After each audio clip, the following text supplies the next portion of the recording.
পারবেন যাইতে? পারবেন যাইতে?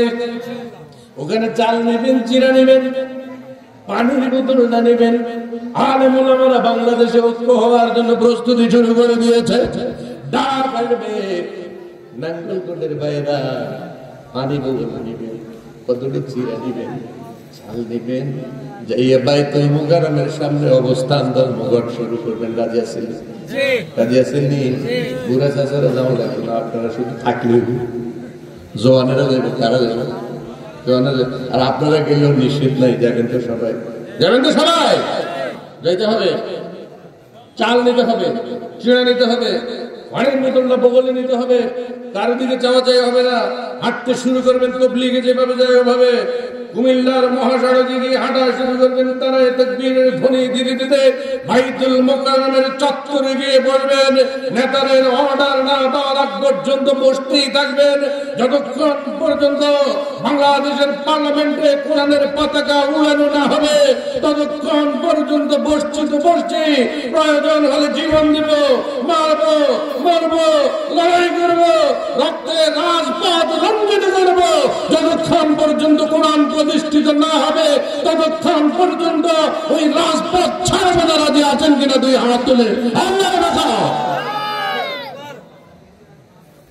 রাজি সবাই?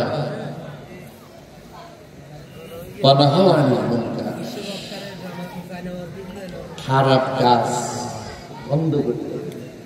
এদেশে এমন মানুষ নাই যে না বন্ধ করতে, ঠিক না? সবাই চায় বন্ধ করবে। জেনার শাস্তি কি? ফাঁতো মারে উড়াই দাও। বোমা গোলটা তো বড় লাগে, জানা কদ্দুর করলে করছে, আবার ফাঁতো মারে লাগতে হবে। এরকম কিছু ফাওদারতি আমাদের সমাজে আছে না? নাই? ওরাই সমাজের মধ্যে এই শয়তানিটি জিয়ে রাখে। আগে তাগরে ফাঁতর মারতে হলো বাংলাদেশ।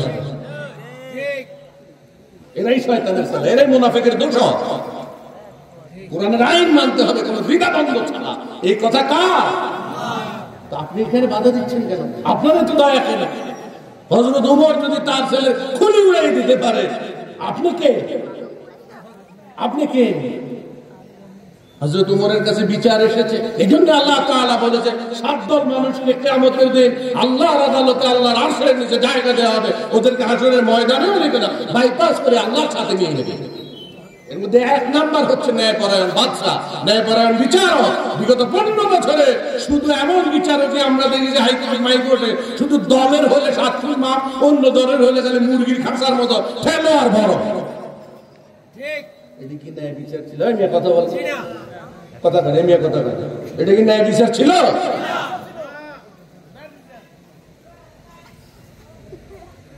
হযরত ওমরের ছিল মক্কা, আমিরুল মুমিনিনের ছিল।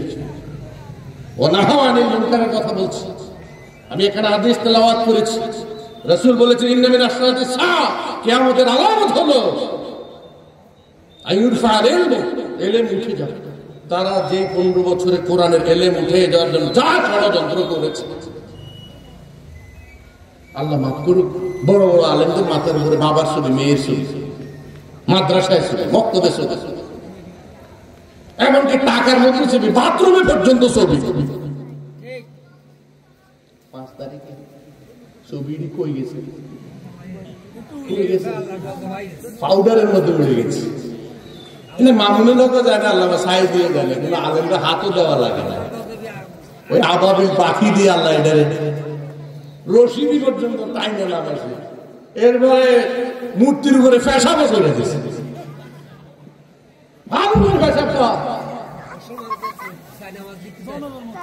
যেখানে ভাঙতে পারে না এখানে বোল্ডোজার দিয়ে পর্যন্ত ভাঙছে।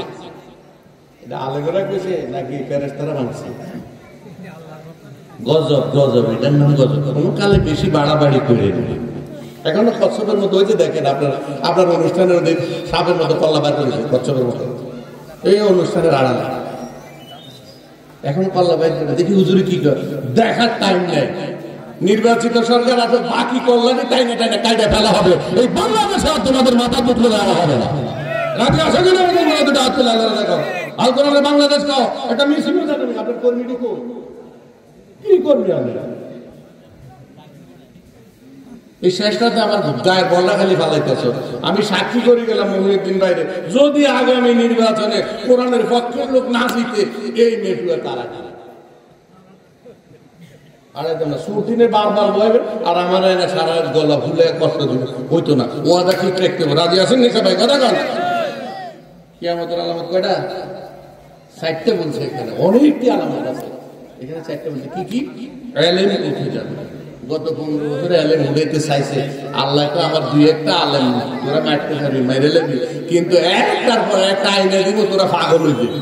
আল্লাহ চাই দিলে মেরে গেছে, লাখ লাখ চাই দি বাংলার আনাচে কানাচে হয়ে গেছে, ঠিক না বেটে? তারা পাগল হয়ে গেছে। এক আজাদি ওমা বেটা কোনো দিন এলে কি বস করে আল্লাহ করে 15 লাখ মানুষ হয়, এটা কি কারণ? তাকে মন্ত্রী এমপিরা বিরিয়ানি খাওয়ায় 3 রাত পর্যন্ত, কর্মী ঘুরে ওয়াজ নসিহত করে সিপা চাপায় বলে টাকা দিয়াও মানুষ জমাইতে পারে না। আর আজহারির কথা হলে এটা হচ্ছে কোরআনের মজা। এটা কিসের মজা? কথা বলেন, কিসের মজা? কোরআনের পাগলদেরকে টাকা দিয়ে নেওয়া লাগে না, এমনি আসে।